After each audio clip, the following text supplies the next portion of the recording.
What is up, everybody? Welcome to another episode of the LA Soccer Hub Show. My name is Gio Garcia. This week, we got a big week, man. We got El Trafico coming up. We got CCL coming up. We got so much happened this past week. Denis Bouanga put on a hell of a show, man. He's the hottest man on the planet right now. It seems whatever he touches, man, just turns to gold. But we're gonna get all into that. Here to help me talk all things MLS this past week. We got Justin. Justin, how you doing? Doing well, man. What a week, as you say, especially for LAFC. Just a ton of football going on and playing at a very top level at the moment. So it's great to see.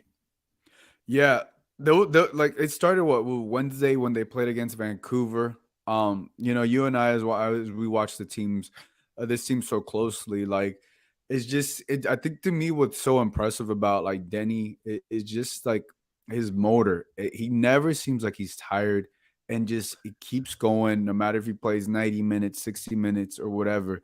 It's just exciting to see anytime you turn on LAFC, anytime you turn on watching him, you know you're gonna get your money's worth, and you know he's gonna put in the effort. And what he has in every goal he scores, it just seems like it's an unreal highlight.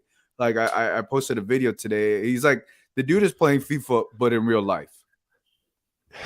Yeah, no, I love that. He's just ridiculous. I mean, at 28 years old, as you're saying, like he doesn't get tired. He's in the absolute prime of his career, and he's going to stay that way for a few years. So it's just incredible to see him in MLS. He's such a talented player and performing at a top level at the moment. It's hard to put into words. The only thing that I can compare it to is 2019 Vela. I feel like that's the only thing that Right. I've ever felt a similar aura about because, when Denis Bouanga picks up the ball in BMO Stadium, the noise level rises. People stop their conversations. They're looking at the game. Their eyes are turned. So I just think it's a different feeling. And Denny, I asked him post game about that. He said he feels it and it motivates him. So it's a symbiotic relationship between him and the fans. Yeah, man, and just the way he's putting the team on his back, but it's just what he's doing with these impressive moments and stuff. And you're right, it reminds me of a 2019 Carlos Vela, when Carlos Vela just seemed everything he was scoring, highlight after highlight reel, and it's just so impressive too. And I think the other thing too is just how LFC has recruited, right? Like, we didn't know too much about Denny when he came in, and now that he's he's having a superstar type of year or so far. Mhm. Look, it's early 11 games, but it's been insane. It's been impressive. Let's go back. Let's talk a little bit about the CCL. Vancouver. He scored two goals, got one assist. They play tomorrow here in LA at BMO Stadium. They're sitting pretty good, 3-0, but we know what happened last time. LD Alajuelense came, made it interesting. What are your thoughts on this game coming up tomorrow, and possibly the potential is looking good for LAC, them moving on to the next round? Yeah, absolutely. I mean, that it was the talking point after the game. Obviously, 3-0 was the same score line that LAFC brought back from Costa Rica and it still looked a little bit shaky. They had a chance. And as Vanni Sartini aptly pointed out in his post game press conference, the Vancouver head coach, that he said at the 77th minute, Alajuelense could have tied that game, that 3-3 on aggregate back in LA. So he had watched that game clearly. He knows everything that LAFC are in a second leg, and they're wanting to sit back maybe a little bit more and wanting to make sure that they don't concede. But I don't think that's what we're going to see from LAFC. I don't expect any change in tactics or any change in the game flow because LAFC has their players, and Steve talked about how they learned from that first time and they are going to be ready and make sure that that doesn't happen again. Yeah, I mean, definitely with everything, and then you also had the rotation of players. Obviously, they played Austin FC. I think Austin FC played a solid game. It was just Bwanga just had these three special moments, and anytime you have these special moments, you're just gonna put a team away, no matter how good they're playing. And just with the first goal was nice, but the second goal, man, absolute banger. That first time volley, I almost fell off the couch. I just it's just one of those things that it was just insane. It just insane to watch. And Austin FC and LFC have had a heated rivalry, right? The last couple times. Well, at least let's go back to when they played in Austin, when Austin smacked them around. It never looked like it was going to be that type of game for Austin versus LAFC. It's clearly Austin has struggled, and LAFC just well, Denis Bouanga and LAFC put them away. What'd you take about this performance in that game specifically? Yeah, it was a good game actually. Obviously the rotations made it a little bit more interesting, but Austin were the better side for the first half hour for sure. On the front foot, they were dominating possession for the first half. But the thing was, they weren't even creating really anything in the attacking third, right? They weren't creating big chances for themselves, despite having a vast majority of possession, like 70% in that first 30 minutes, right? And that is where you look at it as from an LAFC perspective, and you say, well, we don't want to give up possession like that. And Steve said that, right? Because he made a change after the 30th minute mark to make sure that that possession doesn't continue, because he said that can't last for an entire 90 minutes. However, when that does happen, it's good that we are not conceding big chances, Steve said. So, yeah, I think that's the thing. And then in the 30th minute mark, he changed the midfield from the normal 6 and 2/8 to a double 6 and a single 10. So it just made a little bit more pressure on the ball, and LAFC were able to get out a little bit better because they were getting pinned into their own half for that first 30 minutes. Yes, and then obviously Denis Bouanga kind of took over, but it was, yeah, I just think it was a good overall performance from both teams, if I'm honest. I just think Denis Bouanga is a difference maker, and that's all it was. It all came down to. Yeah, I just want to play this goal. It's just insane. Just man, that first time volley, Justin, that is Crazy. ridiculous. Shoots the bow and arrow into the stadium. This guy, man, he has it all. He has everything when it comes to being a superstar. Just the charisma, the ability to score these goals, the love Yeah. with the fans. I mean, every goal is a highlight. This is just world class. Just bam. Yeah, unbelievable goal that, and he scored the third goal for the hat trick was a half volley That one from was an really incredible ball. impressive. Yeah, this one to me was the best of the three, though. I mean, full volley, unbelievable strike, and as you say, with the fans, he gave away this hat trick jersey. Like, who does that? It's his second hat trick of his career, and he's giving away the jersey to a fan, to a kid. Like, it's just that's superstardom to me. And as Steve said after the game, if the one thing that he's missing right now is providing that for his teammates. He does have 3 assists, so I guess it's overly critical to say he's missing it, but not quite as That's what a good coach does. He's like exactly. You always always want to always try improve to your see how you players. can improve. Yeah. But when we're talking about comparing it to 2014 or 2019 Vela, excuse me, they both had he scored 34 goals in 31 games, right? Vela did. Denis Bouanga is on track to score 34 goals in the 34 regular season games at the moment. But Vela also had 16 assists to go with it or something like that. So if Denny can reach that, that would be 2019 Vela, which is just different. And as Steve said, if he can do that, he's undoubtedly the best player in the league. Yeah, look, and not just that, he's gonna have more games. He may have look if he's on pace, Well, like all competitions, yeah. yeah, all competitions. Well, he's 11 goals in 9 games, right? It's obviously Other more way than a goal. around. Yeah, sorry. Yeah. 11 goals in No, 9 games. yeah, Sorry. 11 goals in 9 games and 3 assists. Yeah. He's obviously that's more than a goal a game. Um, they're set. They could be set to play what? I forgot how many 40 up to 50, 60. I forgot how many games. He could have It depends. Yeah. if he continues his pace, which is really hard to do if we're gonna be honest, he could have close to 40. Close to 40. Let me just say that. Yeah. Close to 40.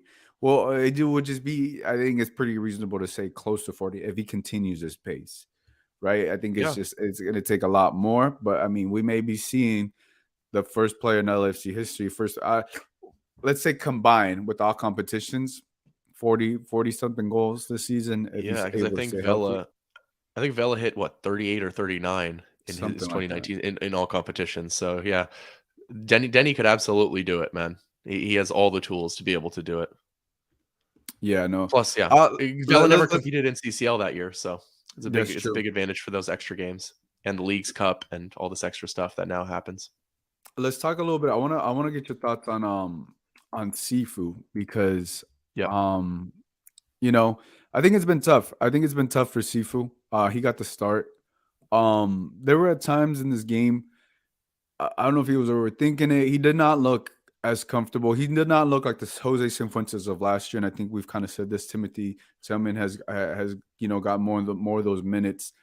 He went from having such a great year, playing in the World Cup, getting World Cup minutes, coming back to LAFC, and it's just not been there. Maybe maybe him, potentially having an offer in Europe, maybe that falling through, maybe that messed with the mentally. I don't know what's going on, but it's definitely not the Sifu that we're accustomed and that we're used to. And I think he's going through like a little bit of a mental block or something like that because his game is not similar. His game should be getting better every year. In this season, whatever he's going through, he's stuck at the moment. Yeah, he's there's something going on because it wasn't, a very good game from him, obviously, against Austin. I did think he was rather good off the bench in Seattle. I thought that was, his best performance thus far this year. But I just think, yeah, as you say, I think probably there was probably a European move on the table, and he expected to do a little bit better in the World Cup, have a better World Cup, get more minutes. Right? We saw Jegson Mendes, who was getting benched at LAFC, get starts in the World Cup when Sifu was getting benched. Obviously, they don't play quite the same position in the midfield, but point being that Sifu wanted to have more World Cup. He wanted to have a breakout World Cup and force that European move in that moment. And so maybe he feels a little bit like he's, behind where he should be, or that he's lagging a little bit in his career. But Tillman comes in, and then he's not feeling that way. He's not having he's, performing at his top level immediately. And that makes it difficult for a player like Sifu to get in the team when Tillman's performing that well. And so it's a little bit even more difficult for him because he's thinking, well, now I'm not even starting at this team that I don't even think I should be at necessarily anymore. And it's not a dig to LAFC at all, right? It's a big thing for LAFC to start being able to move these players onto Europe like they did with Diego Rossi's. So, yeah, I think it'll get out of it. It's just a slump, but it'll figure itself out in time.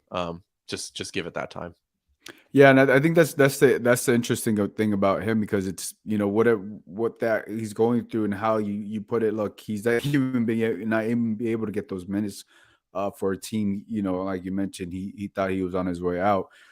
Hopefully he can overcome that because they are going to definitely need him. At least come summertime, right? Because that's whenever his contract or whatever is up. But look, they're definitely going to need him. He's definitely going to need to get minutes if he wants to make a move somewhere.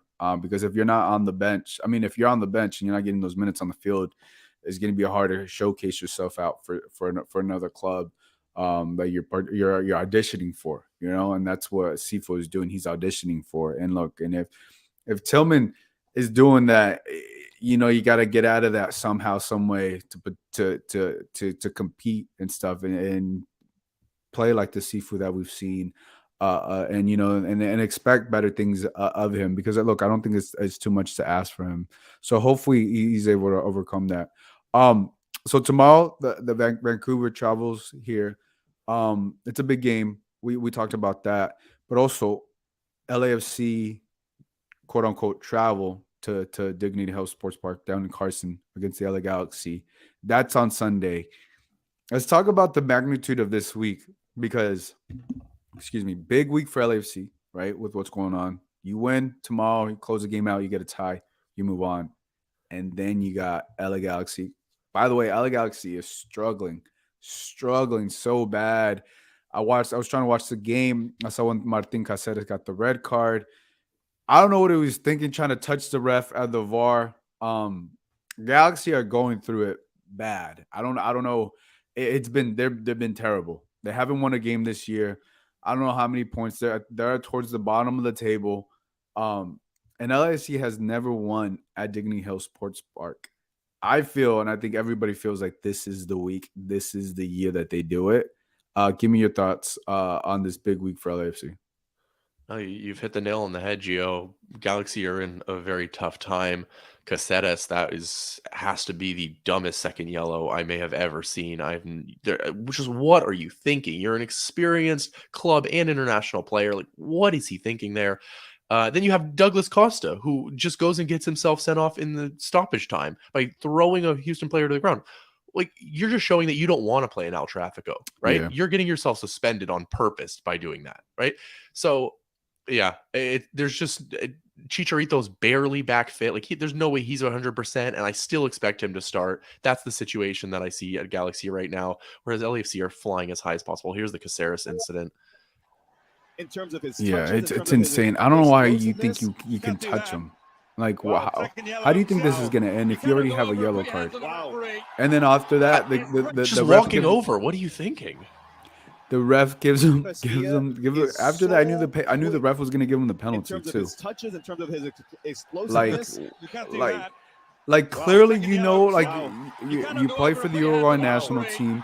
I literally don't know what's going on with that club where they think is it may be not too far fetched to say that those guys have maybe Greg Vanny might have lost that locker room after this game because Yeah, maybe, I mean, all I'm seeing on Twitter, Douglas Costa, Jesus, yeah, all I'm seeing on Twitter is just whose contract should Galaxy terminate? You know, is it Costa? Is it Vanny? Is it, you know, who is it? But I'll tell you this much: they should have let Costa go and not Cabral. yeah, that is the craziest thing too. Who would have thought? Look, both of those were bad signings. Let me just put it this way. In my opinion, both of Kevin Cabral and Douglas Costa were bad signings for the LA Galaxy. But right now, in I this just feel like moment, Kevin Cabral has the ability to come good. Where he has Douglas upside. He Costa, has man, upside. That's what I'm saying. He yeah. has upside. But like with Douglas Costa I think he has more red cards than goals. He has Oh way more. man, I may want to. I think he does. I that's incredible if true. I think, or maybe it feels that way. It has to feel this way. And then, yeah, look, it's going AWOL over there. Everything's flying smooth as best as you can, right, for LFC. But in a classical, El Trafico, it doesn't matter what form you're in, right? It doesn't really matter what form you're in. But to me, it's hard for me to see Galaxy winning this game, winning this game on Sunday by any means, literally by any Yeah. means. No, look, we always say that that form doesn't matter, right? Going into this game, but I think this is the first time it does. I really do. I think it's that stark of a difference between the places that these two clubs are in right now that I just don't see any way Galaxy come and win this game. I think a draw would be an incredible result for the Galaxy because LAFC are unbeaten. They're flying high. The only draws that they're getting are difficult road games, right? In Colorado in altitude, in Seattle, in one of the hardest places to play on turf. Like these are difficult games that LAFC are still not losing. So I just I don't see any way that Galaxy come in and win this game, and I think that form will, for the first time, really show itself. And I've just looked it up, by the way. Douglas Costa has 4 Galaxy goals and 3 red cards. Oh, almost Yeah, as many red cards as goals. I mean, yeah, it's insane. Douglas Costa, that's been a terrible signing. And look, I don't know how else to say it, man. This is a shit show. It's a shit show over there. yeah, yeah, It literally is. And also another thing too to point out. Obviously, the boycott is still going on with Galaxy fans.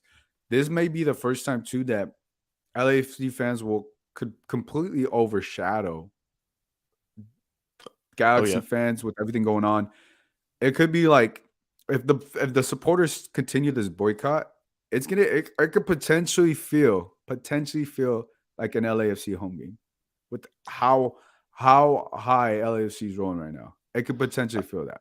Now I know fans tend to come out to this game. This is the game that matters and this and that, right? This is your home. But with the way they're playing, this last performance, I don't know if anybody that's boycotting is gonna want to go to this game. I don't know. no, I don't think so. I think that is that's likely what's going to happen is for LAFC fans to take over. I mean, you're going to see 2,000 to 2,500 of those 3,252 traveling to Carson, and then you're going to have LAFC fans littered throughout the stands as well. I mean, those resale tickets are there's a ton of them available because Galaxy supporters are selling them back to access on that. So It's I don't expect it to be. I expect it to be an LAC home game basically because the Galaxy fans that do show up, right? They're not the ones in the supporters ends in the riot squad or whatever it's called to get going and make that noise. They're the quiet fans that are sitting in their seats watching the game. And so even those Galaxy fans that do show up shouldn't be the loud ones where LAC is going to show up with everybody singing and yelling. So yeah, I expect you to be hearing LAFC fans over Galaxy fans. Yeah, I think even Taylor Twelveman, the last home game for the Galaxy, he had mentioned something about how quiet it was without the supporters and all that. Look, it's crazy what's happening, but it just goes to show if you don't take care of your fans, if you don't now all that is just the Galaxy's front office, Chris Klein, all of them. That's because of them. That is all because of them. And look, if that continues and if it's a slaughterhouse, by LAFC, it could potentially end Galaxy season in April. Like, I know How that's about that? crazy to say. I know that's crazy to say.